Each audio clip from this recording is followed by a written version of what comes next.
A cowboy chose honor over hatred when he stood between a Lakota girl and 30 lashes meant for him. Before we kick off this adventure, don't forget to hit like on the video and let us know in the comments where you're watching from. The whip tore into his back, but never reached his soul. And when morning broke, her father came not painted for war, but carrying wedding beads. The leather cracked deep into Colt McGraw's flesh for the 20th time, and still he hadn't let out a single sound. Blood streamed down his spine, pooling at the base of the post, where his wrists were tied with rope, long since stained crimson. Major Elias Boone stood 10 paces away, his face locked in military hardness, though something flickered in his eyes each time the whip sang through the air. The entire company of frontier troopers had been called to witness the punishment 200 men lined in formation, while their fellow cowboy paid the price for defending what they had called a savage only 3 nights earlier, when Wade Fletcher and his cronies had cornered her near the supply tent. But Savannah Rose was no savage. She was barely 16, a Lakota girl who came to trade beadwork for flour and sugar to help her people through another bitter winter. The 21st lash landed with a sickening thud that made several soldiers flinch. Colt clenched down on the leather strap between his teeth, tasting salt and blood, and knowing he'd do it again without hesitation. Fletcher had been drunk, his hands grabbing where they shouldn't, his tongue thick with whiskey and hatred as he spat words that made Colt's gut twist. When she tried to flee, Fletcher's friends blocked her path, their laughter ringing off the wooden buildings like the cries of vultures. Colt hadn't paused to weigh the consequences. His fist had flown, connecting with Fletcher's jaw in a crack that silenced the jeers in an instant. The fight was short, and bloody Fletcher left sprawled in the dirt unconscious, and Colt dragged before officers to face punishment for striking a superior. 22-23. The post shuddered with each blow, and Colt felt his mind slipping at the edges like heat mirage on desert rock. Through the haze of pain, he remembered Savannah Rose's face as she knelt beside him after that brawl, her small hands pressing a strip of torn dress against the cut above his brow. She had whispered something in Lakota words Colt couldn't understand, but felt deep in his bones. Maybe gratitude, maybe sorrow for what his choice would cost him.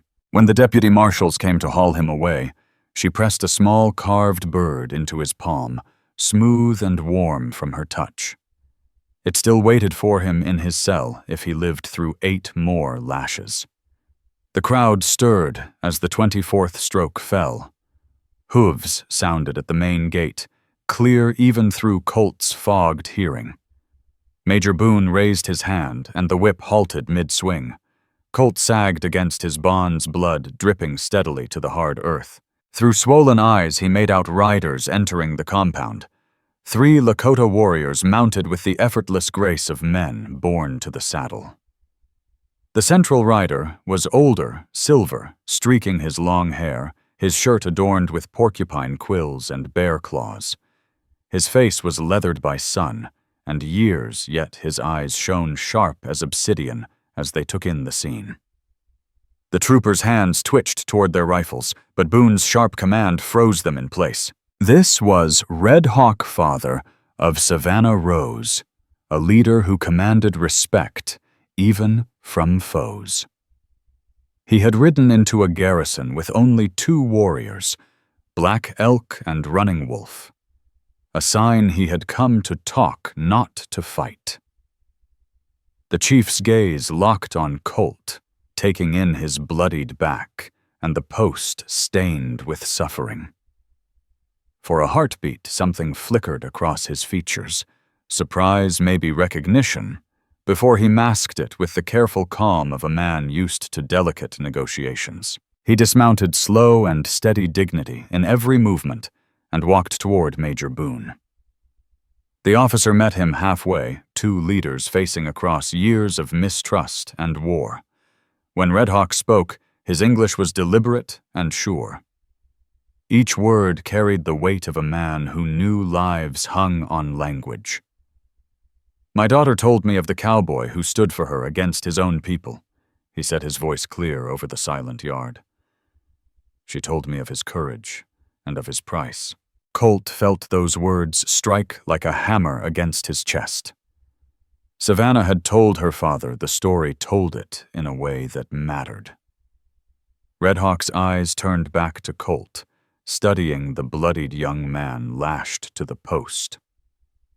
30 lashes is the sentence, Boone answered stiffly. 30 lashes for striking a superior officer. Military Justice Chief Red Hawk. Nothing personal. The chief's mouth curved not quite a smile. "Justice," he repeated, tasting the word. "White man's justice for defending a Lakota woman. That is curious justice indeed."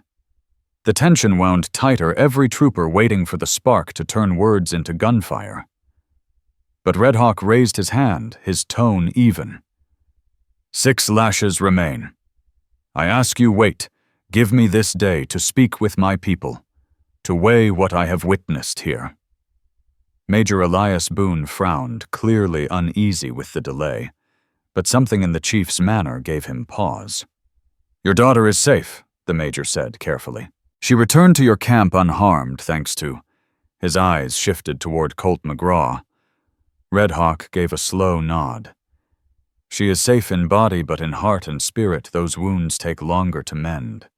He let his gaze drift over the yard, at the rows of frontier troopers shifting uneasily, at the cowboy hanging limp against the post, half conscious, but unbroken. My daughter speaks of honor among your kind, the chief said firmly. She believes she has seen it in this young man's actions. I have come to see if she speaks the truth. His words lingered like smoke, carrying a weight that made Boone's jaw tighten. This wasn't only about punishment anymore. It was about something larger, something dangerous, the chance of understanding between sworn enemies. Red Hawk's voice carried over the compound, like dawn mist heavy with meaning that reached far beyond a simple request for delay. Boone felt trapped between army law and something harder to define, perhaps the sense that this moment carried possibilities worth more than bloodshed. The chief stood like stone-weathered hands folded calmly, his dark eyes never leaving Colt's battered frame. Behind him, Black Elk and Running Wolf sat still on their mounts, alert and silent, their expressions carved into masks of patience, prepared for violence, but praying for peace. The silence stretched until Boone gave a reluctant nod. His voice came gruff, laced with respect he didn't want to admit. Colt McGraw will remain secured until tomorrow morning. The rest of the lashes will be given then, unless... He let the words trail off, uncertain what else he was offering. Colt barely heard them through the haze of agony. His back burned like molten fire, each breath stabbing through torn flesh. Blood soaked his trousers, and the ropes had chewed his wrists raw. Yet through the storm of pain, one name cut through Savannah Rose, spoken with a tenderness that reached deeper than the lashes. Red Hawk was speaking of his daughter, of honor and courage, of choices that rose above the weight of law.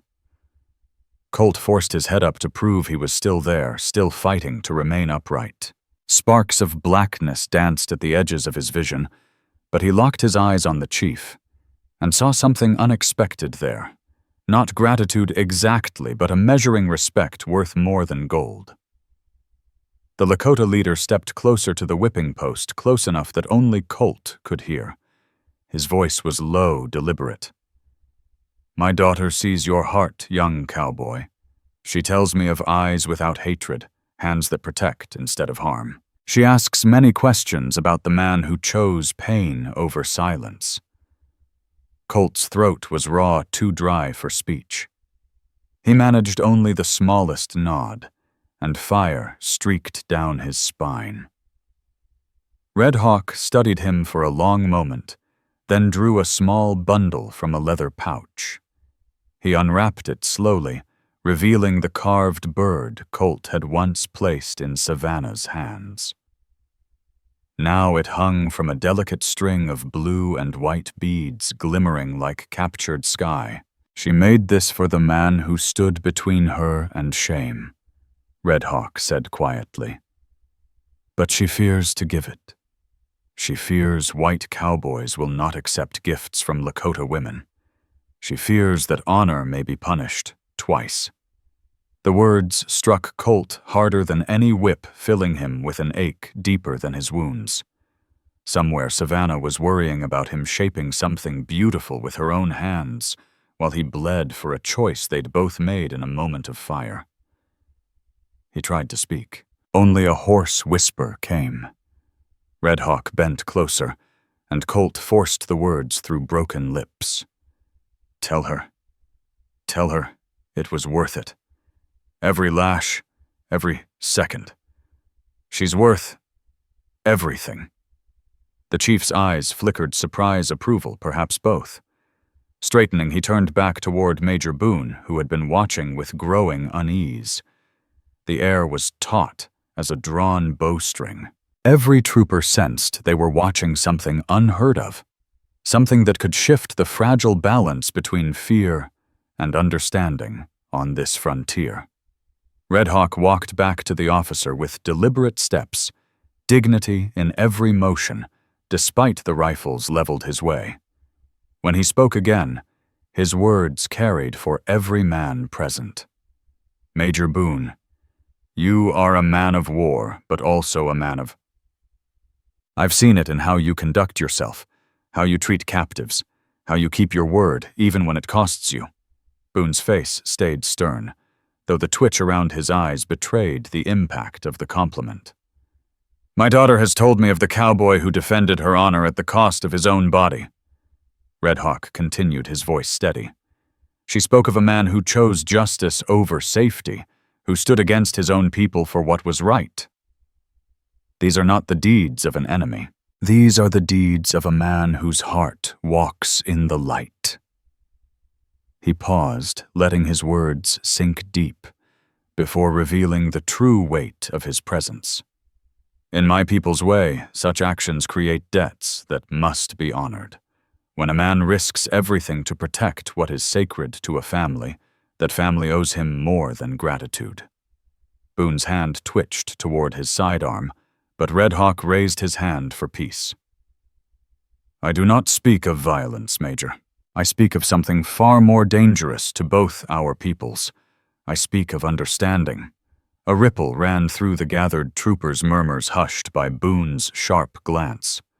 The Lakota chief reached once more into his pouch and drew out a leather bundle tied with sinew, decorated with tiny shells that clinked in the breeze. He held it reverently, like something holy. This belonged to my father and his father before him, he said. It has passed through 7 generations of chiefs, used only in matters of greatest importance to our people. Through pain-clouded eyes, Colt McGraw watched as the Lakota chief carefully unwrapped a bundle, revealing a ceremonial pipe carved from red stone, its surface flowing with patterns like water frozen in motion. A murmur rose from the gathered frontier troopers, for they knew what such a pipe meant. It was no trinket, but a symbol of power and spirit among Red Hawk's people. I would share this pipe of peace with the cowboy who defended my daughter. Red Hawk declared, his voice rolling across the compound with the authority of generations. I would bind his honor to ours through the ancient ways of my people. The words struck the yard like a thunderbolt. He was speaking of marriage. The notion stunned the soldiers. The chief was offering his daughter to a white cowboy, a bond that could bridge 2 worlds torn apart by blood and bitterness. Major Elias Boone's face paled, then flushed as he grappled with the sheer weight of such an offer. Military law government orders the fragile balance of the frontier, all threatened by one old man's respect for his daughter's savior. Colt's head spun, not only from blood loss. Through the haze, he tried to take in what he'd heard. Marriage to Savannah. Rose. The girl whose eyes had haunted his dreams for 3 nights, whose gentle touch had been the last kindness he'd felt before being dragged to this post. The small bird she had pressed into his palm, now strung with blue and white beads, seemed to burn with promise against his memory, something he had never dared hope for. But as hope flared, grim reality pressed down like a mountain. He was bound to the army, shackled by rules that forbade such a union. To marry a Lakota woman meant court-martial disgrace, exile from everything he had known. Redhawk seemed to read his thoughts, his weathered face softening with paternal understanding. "I know the cost, young cowboy. I know what choosing my daughter would mean for your life among the whites. But I also know what choosing honor has already cost you, and I see you do not regret it." The chief's gaze shifted from the blood-soaked post back to Colt's battered face. "My daughter dreams of eyes free from hatred. She dreams of hands that protect instead of destroy. She dreams of a man who would take pain rather than stay silent, who would risk all for what is right. She dreams of you, Colt McGraw." The sound of his own name jolted Colt like lightning. He had never spoken it to Savannah, never shared a word beyond that frantic moment 3 nights earlier. Somehow she had spoken of him to her father, had not forgotten him. A warmth cut through the fire in his back. Redhawk's lips curved in the faintest smile, the first trace of emotion since his arrival. She is young, but she sees clearly. She sees a man worth 30 lashes, worth the anger of his own kin, worth risking everything.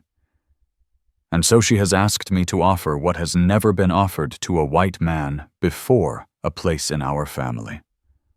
A bond that war and hatred cannot break. Major Boone stepped forward, his features twisted in conflict. As an officer, he should have crushed the notion at once, reminding them that such ties with tribes were forbidden. Yet, as a man who had just watched Colt endure 30 lashes for the sake of decency, he found himself hesitating. This wasn't simply marriage.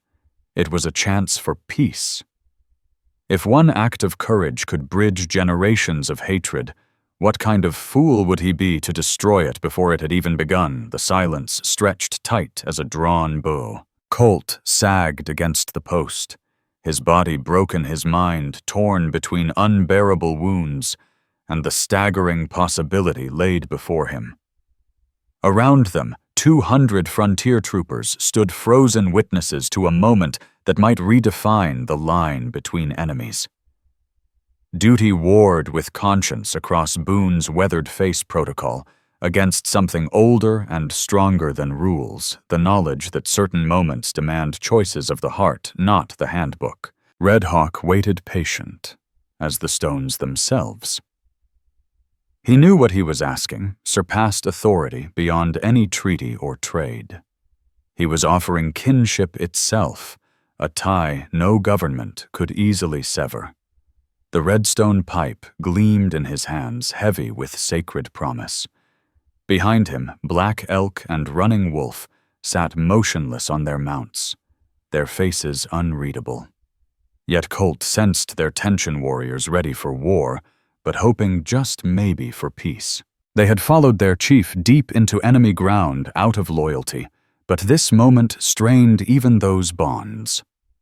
Black Elk, younger and scarred from old battles, kept his hand close to his weapon as his eyes swept the yard for signs of betrayal. Beside him, Running Wolf, older and carrying the quiet dignity of a seasoned warrior, fixed his gaze on Redhawk with the readiness of a man who would strike the instant danger showed its face. Both men understood their leader was wagering more than his life. He was gambling with the future of their people. Against the post, Colt McGraw tried to speak, to answer the staggering offer that had just shaken his world, but his throat was torn raw from the leather bit. His voice rasped out as little more than a whisper. Redhawk stepped closer to the bloodied cowboy, close enough to hear, and Colt forced the words past his broken chords. "Your daughter. She hardly knows me." "How can she? How can you—" The chief's stern expression softened, touched with the faintest trace of amusement, or perhaps the understanding of a young man's bewilderment when faced with forces greater than himself. "You think 3 minutes of violence shows a man's whole heart?" Red Hawk asked quietly. "My daughter sees what others overlook. She sees the cowboy who could have walked away, who could have let others bear the burden, who could have chosen safety instead of justice." His voice carried the weight of conviction slicing through Colt's pain-clouded mind. "In those 3 minutes you showed her more than most men reveal in years of courting. You showed her a heart that chooses right over easy, that shields the innocent even when the cost is steep. You showed her the kind of man she has dreamed of since she was old enough to know what honor means." Tears mingled with blood and sweat on Colt's face, not from pain, but from the overwhelming shock of being truly seen in the moment he'd acted, without thought of reward. Major Elias Boone cleared his throat sharp enough to cut the spell at the whipping post. "Chief Red Hawk," he said carefully, "what you're proposing. It's not only against Army regulations. It's a matter of law of Congress of the War Department. I don't have the authority to approve such a thing." Red Hawk turned toward him, his features patient, carved with endurance. "I don't ask for your approval, Major. I ask only that you do not prevent it. The choice belongs to the cowboy and to my daughter. They are old enough to decide their fate." Boone recognized the distinction at once.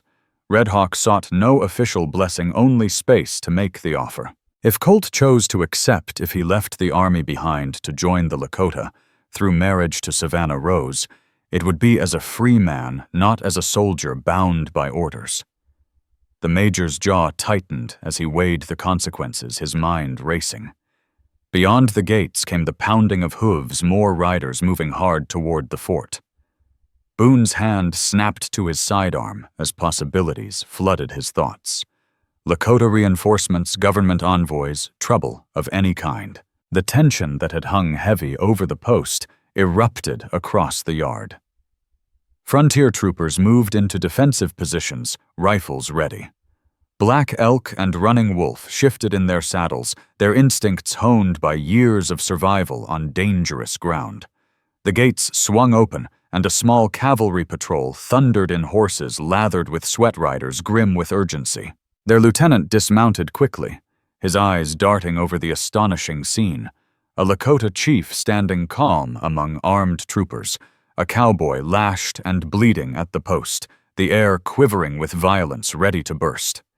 He hurried to Major Boone, voice tight and urgent.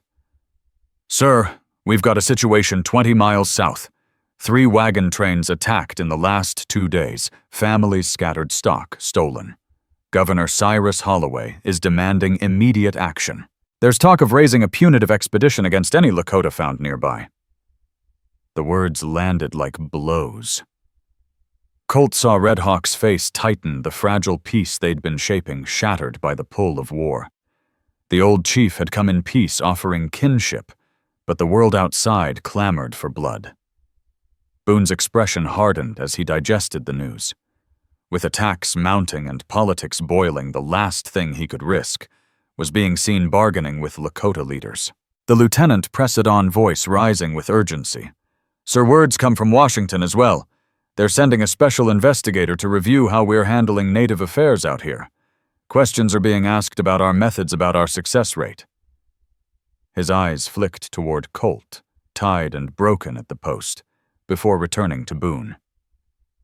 "Even about our discipline." Boone's mouth became a hard line.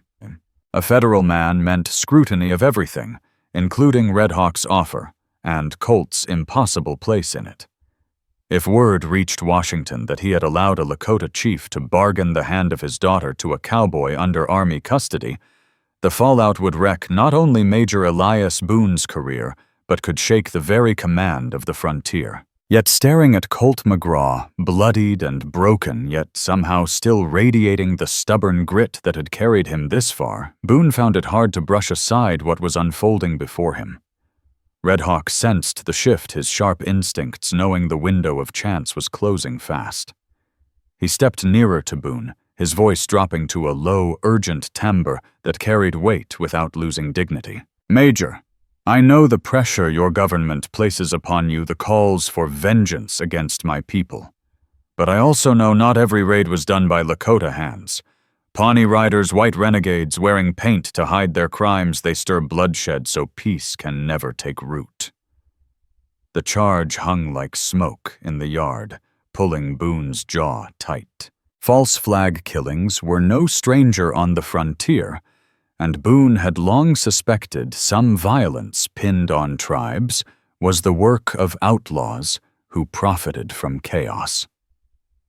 But suspicion was not proof, and the grim truth was that when wagons burned and families were slaughtered, Washington always demanded a scapegoat. The Lakota, being visible and organized, made for easy blame. "Even if you're right," Boone muttered, "it doesn't change what's in front of me. I've got orders, Chief Red Hawk. Responsibility's bigger than this yard." The old chief nodded understanding, yet refusing to yield. His next words carried the weight of a father guarding both his daughter's heart and his people's survival. "Then let us act before duty leaves no room for choice. Let me speak with the young cowboy once more. Let him decide his fate, while decision is still his to make." Colt heard them through a haze of agony and growing despair. The patrol's arrival, the grim news of fresh attacks, whispers of a federal man poking into their affairs, all of it pointed toward the collapse of this fragile chance. Yet one thought burned steady through the storm. Savannah Rose had dreamed of him, had asked her father to offer marriage to a man she had known only in a flash of violence, because she had seen something truer in him than he ever had in himself. The carved bird, strung with blue and white beads, pulsed in his mind like a heartbeat, a promise of love that rose above the hatred swallowing this land. Red Hawk came toward him with steady steps, a man who knew the next few breaths could shape Shawama not just his daughter's future, but the fragile thread of peace between two peoples on the knife's edge of war. The compound fell still as death. Every man, white or Lakota, knew they were standing inside a moment that would be remembered long after their bones were dust. Colt lifted his head with raw effort, vision blurred from blood loss, but his eyes fierce with the weight of a man facing the greatest decision of his life. The chief stopped close, his weathered hand steadying Colt's sagging frame. "Young cowboy," he said softly, "I see death circling in your eyes. These lashes have taken more from you than your commander intended." His voice bore the authority of a father to a son, touched with genuine concern that crossed every boundary. "But before darkness takes you, I must share the words my daughter asked me to speak if this moment ever came." Colt forced a nod, though it sent fire through his back. His whole being locked on the chief's words, knowing this might be the last truth he ever heard. "She told me," Red Hawk went on, his voice gentler, almost sacred, "that in those 3 minutes you stood between her and shame. She saw the husband she had prayed for since she first knew what marriage meant. She said your eyes carried no hatred for her people, only for injustice. She said your hands were gentle as you lifted her from the dirt, even after violence had scarred the ground. She said you looked at her not as an object to be taken, but as a soul worth protecting." Something inside Colt broke wide open. The dam of feeling he'd been holding since that night split, flooding through him stronger than the pain in his flesh. Red Hawk's gaze never wavered.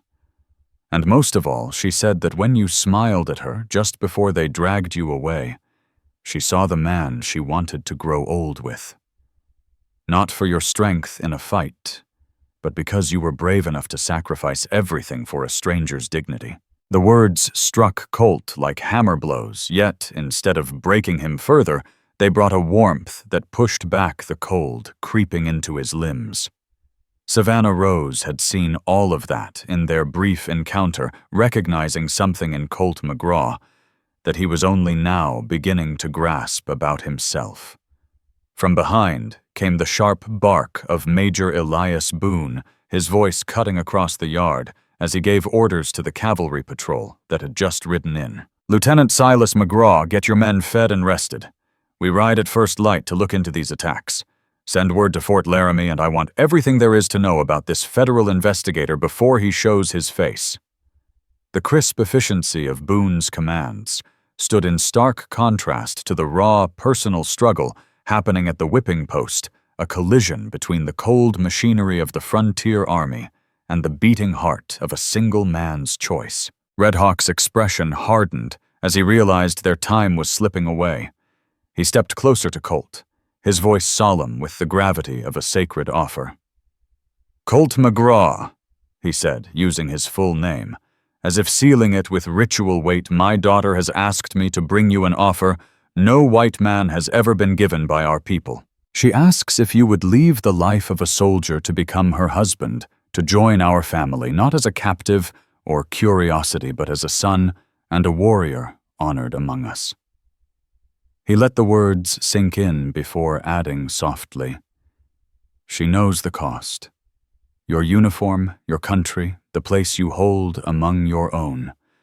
But she believes what she offers in return may be worth more than all you would leave behind." Colt closed his eyes, tears mingling with blood and sweat as he wrestled with the impossible choice. To accept meant abandoning everything he had ever known. The army would brand him a deserter, his kin back in Ohio would count him as dead, and he'd become a man without a country. But against that loss, he weighed the memory of gentle hands binding his wounds, eyes that had seen honor where others saw foolishness, the dream of a girl who had prayed for a stranger because she saw in him a love that could rise above hatred. What would happen to her if I said no?" Colt rasped his voice, barely strong enough to reach the chief. Red Hawk's face grew grave, weathered lines, deepening with paternal sorrow. "She would accept it as she accepts the seasons. One day she would marry among our people, bear children, live a good life. But always she would remember the white cowboy who chose honor over safety, who proved that love can be found even between enemies." The image of Savannah Rose living her life with that unanswered what if was almost more than Colt could bear. Around them, the compound began to slide back into its rhythm of command troopers, moving patrolmen being debriefed, the war machine grinding back to motion. Yet Black Elk and Running Wolf stayed watchful in their saddles, silent sentinels, holding the fragile bubble of peace intact. The older warrior caught Red Hawk's eye, tipping his chin toward the sinking sun, a reminder that their time was nearly gone. Red Hawk read the signal, his tone edged with urgency. "I cannot give you long, young cowboy. Each moment I remain here makes danger grow. Some of your people already whisper treachery in my peaceful step, as some of mine will call weakness in my offer of kinship to a white man." He reached into his pouch and lifted the leather-wrapped bundle, holding it where Colt could see. The red stone pipe gleamed in the light. "This pipe has sealed treaties, ended wars. It has blessed marriages and bound families for generations. If you choose my daughter, we will smoke it together, and the spirits themselves will claim you as my son." The weight of his words pressed on Colt's chest more than just a marriage proposal. It was an invitation into a new people, a new world. He tried to picture himself in a Lakota camp, speaking their tongue-hunting, buffalo-raising children who straddled two worlds as he would. It was frightening, and yet in its way more meaningful than all his years drilling under the Army's banner. Chief Red Hawk Colt whispered, strength creeping into his voice. "Your daughter, Savannah Rose. She saved my soul that night as surely as I tried to guard her body. I've thought of her every hour since, wondering if she was safe, if she knew why I acted. I've loved her since she pressed that carved bird into my hand, though I barely knew her voice or name. I've been dreaming of a life I never thought I could have, with a woman who saw something in me I'm still trying to see in myself. Red Hawk's stern features softened, and for the first time since his arrival, a smile touched his lips. Then you accept. You will lay down the soldier's life and take up my daughter's hand, my son's place, a home among our people. The question hung between them, heavy as destiny, carrying the power to reshape not only Colt's future, but the long, bitter history between Lakota and Army. Colt felt the weight of history pressing on him, his answer bound to ripple far beyond his own heart. Before he could speak, the sound of hooves broke the silence once again. This time it was not soldiers, but a small group of Lakota women. Their horses were dressed with ribbons, their dresses shining with beadwork that marked them as kin of the chief. At their center rode a young woman, whose beauty struck Colt like a thunderclap even through his pain. Savannah Rose sat her horse with effortless grace, her long black hair braided with blue and white beads, the same colors woven into the carved bird she had given him. Her eyes found his the moment she entered the yard, and in that gaze, Colt McGraw saw everything he needed to know about his future. Savannah Rose's arrival shifted the air in the compound from tense standoff to something near mystical, as though unseen spirits had drawn two hearts from separate worlds together. She dismounted with fluid grace, despite the ceremonial riding dress she wore soft buckskin, adorned with beadwork that shimmered in the afternoon light, like captured starlight. The women who rode with her, Willow May Clara Dawn and Eliza Bluebird, formed a respectful semicircle, lending gravity to what was already an unprecedented moment on this stretch of the frontier.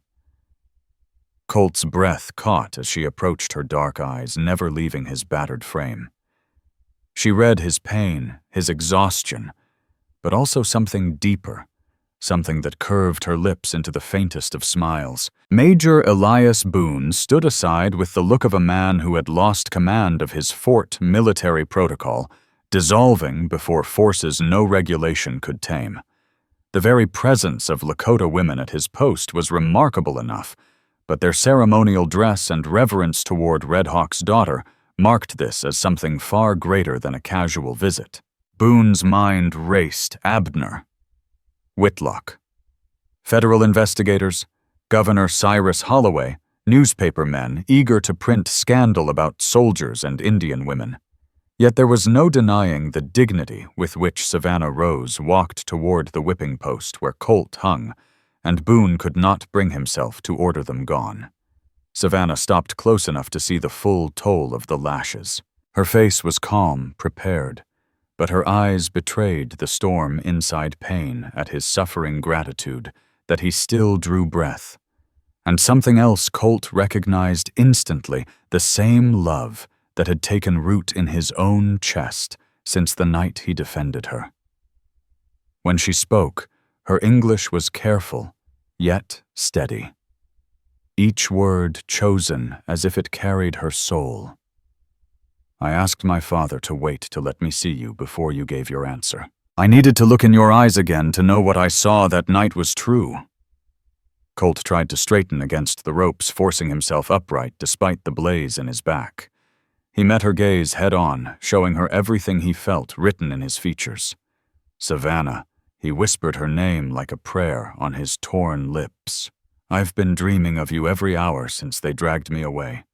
Dreaming of your hands, your eyes, the way you saw something in me I didn't even know was there. His voice grew stronger as emotion broke free, 3 days of silence pouring into words.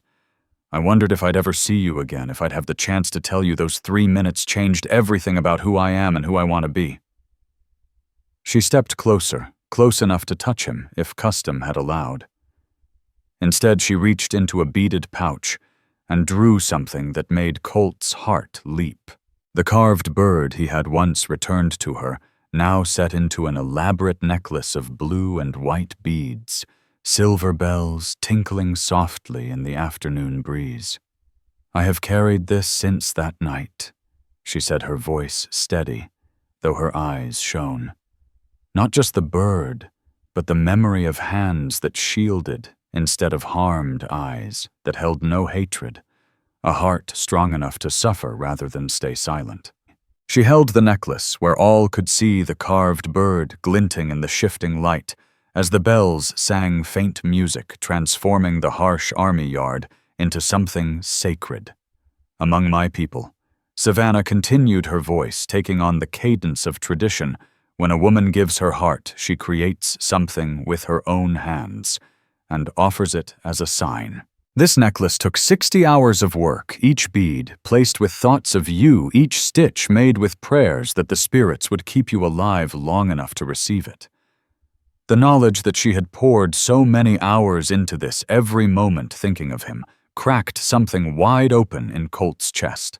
Through blood and exhaustion, he saw with clarity the life that could be his, not the lonely wandering of a cowboy tied to the army's yoke, but a life rich with love and meaning beside a woman who understood the truest parts of him.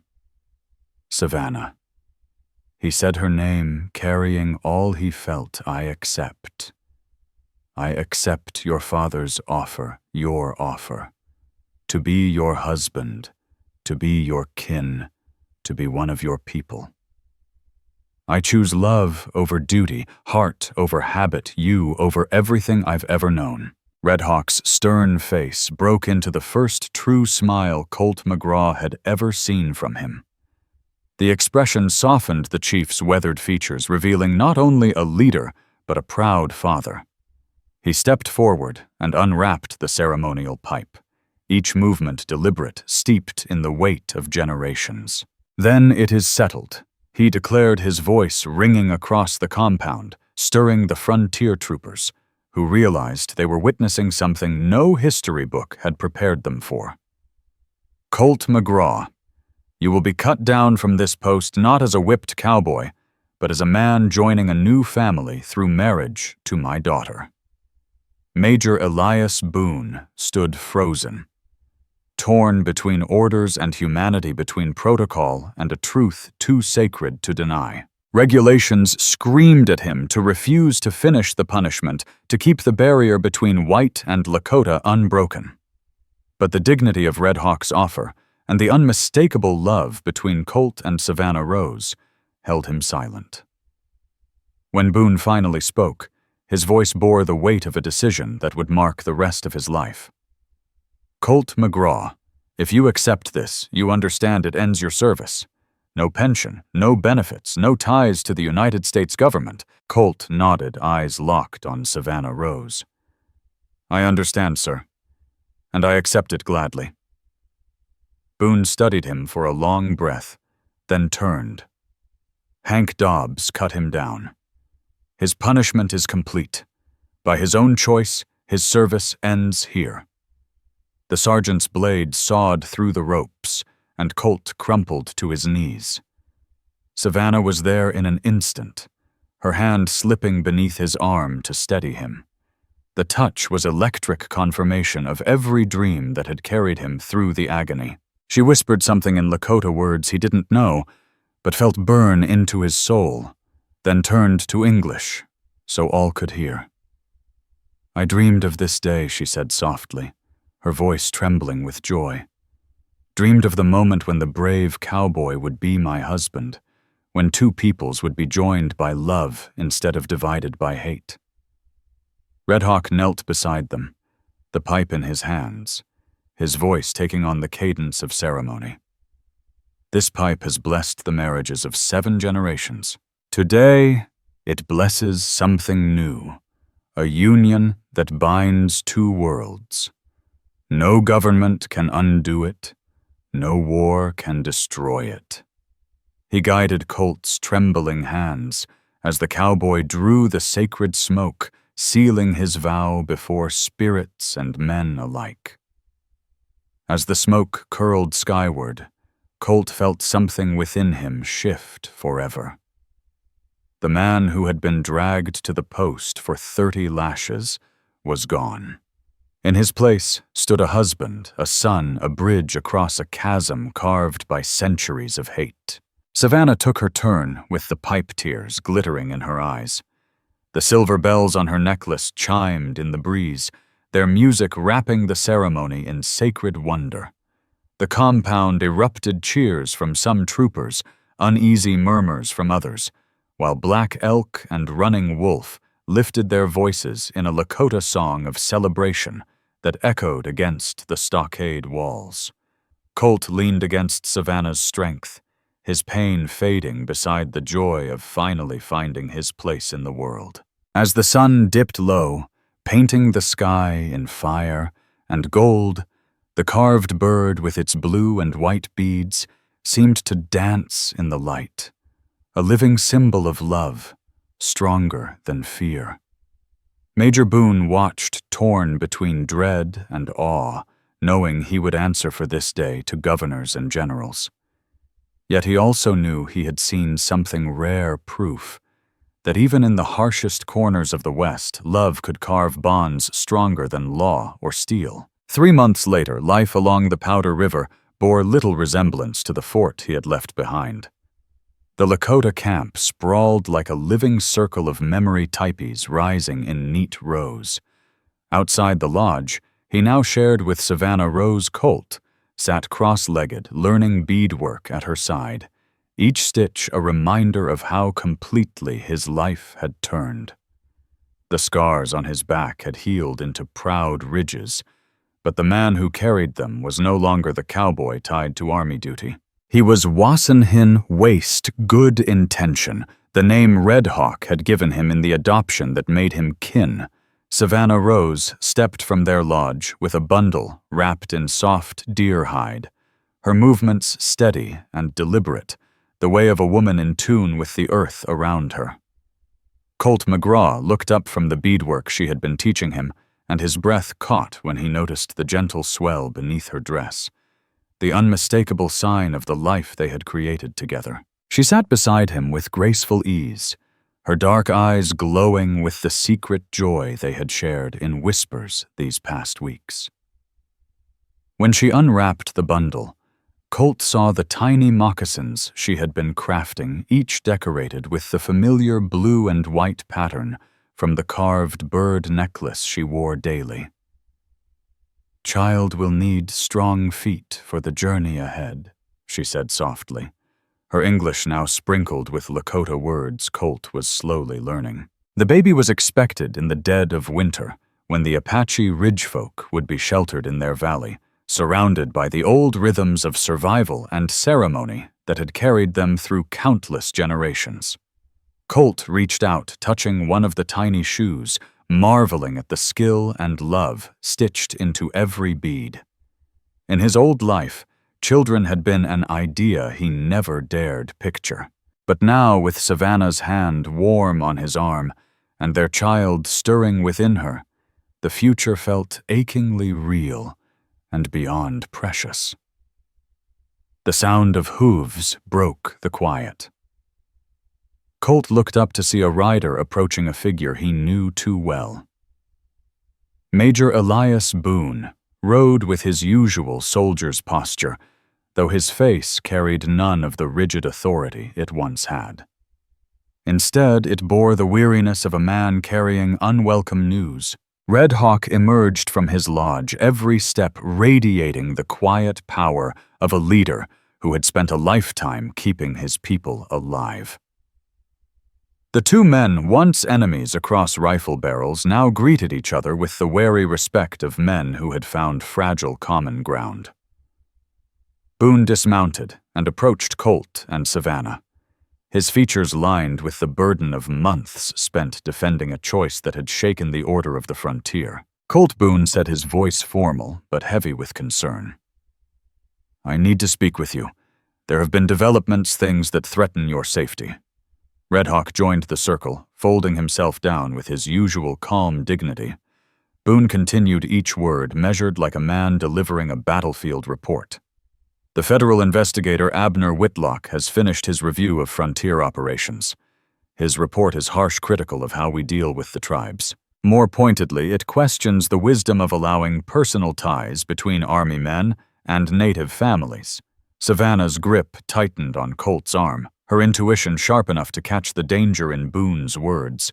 The Major's jaw flexed before he delivered the rest. Pressure's coming from Washington to regularize the situation. Some officials argue your marriage should be void under federal law.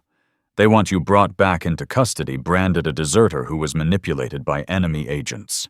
The words poisoned the air, threatening to unravel months of peace. Red Hawk's face stayed composed, but Colt saw the fire in his eyes, fury at seeing white man's law once more used to strip dignity from what his people held sacred. Colt felt the same fury rising in his chest, the protective rage that had driven him to shield Savannah 3 months earlier. Before he could speak, her gentle voice cut through the tension. "They would take my husband because they cannot bear to see love where they expected hate," she said quietly, her hand brushing the curve of her belly. "They would call our marriage a lie, because it proves their fear is not the only way." Boone's face hardened, but not against them. It was the look of a man torn between duty and what he knew was right. At last his voice carried the steel of a decision made. "I won't allow it. Your marriage was witnessed by Army officers blessed by the sacred customs of a sovereign people and entered freely by both of you. To erase it would tear down legal precedent older than this country itself." Savannah's eyes filled with tears, but Boone wasn't finished. His voice dropped grim. "There's more. Governor Cyrus Holloway has issued something close to an ultimatum. Either you surrender yourself back to Army custody or bounty men will be set loose to drag you in by force. The charge would be desertion in wartime. And you know the penalty that carries." For the first time, Red Hawk spoke, his voice low but cutting as a blade. "And what of my daughter? What of the child she carries? Are they to be branded spoils of your white man's justice, or cast aside as inconveniences in the eyes of your law?" The question struck Boone like a hammer. Pain etched his weathered face as he struggled with a truth that had no easy answers. "I don't know," Major Elias Boone admitted at last, the rigid mask of soldierly bearing slipping under the weight of moral complexity. "The law is unclear on children born of such unions. There are precedents, but they bend whichever way politics demands. It depends on who holds the pen when the judgment is written." That uncertainty was almost crueler than a direct threat forcing Colt McGraw and Savannah Rose to imagine a dozen futures, none promising the simple happiness they had found in each other's arms. As if drawn by the gravity of the moment, others from the camp began gathering near their lodge. Warriors who once doubted the white man's place among them now stood silently ready to defend him as kin. Women who had taught Savannah the songs of their people came forward too, offering their wisdom for the unborn child she carried, regardless of its mixed blood. Children played at Colt's feet, laughing freely, no longer seeing him as the outsider who had stumbled into their lives, but as the uncle who told wild tales of the world beyond the valley. Their voices were a living reminder that love could indeed bridge boundaries adults insisted on keeping.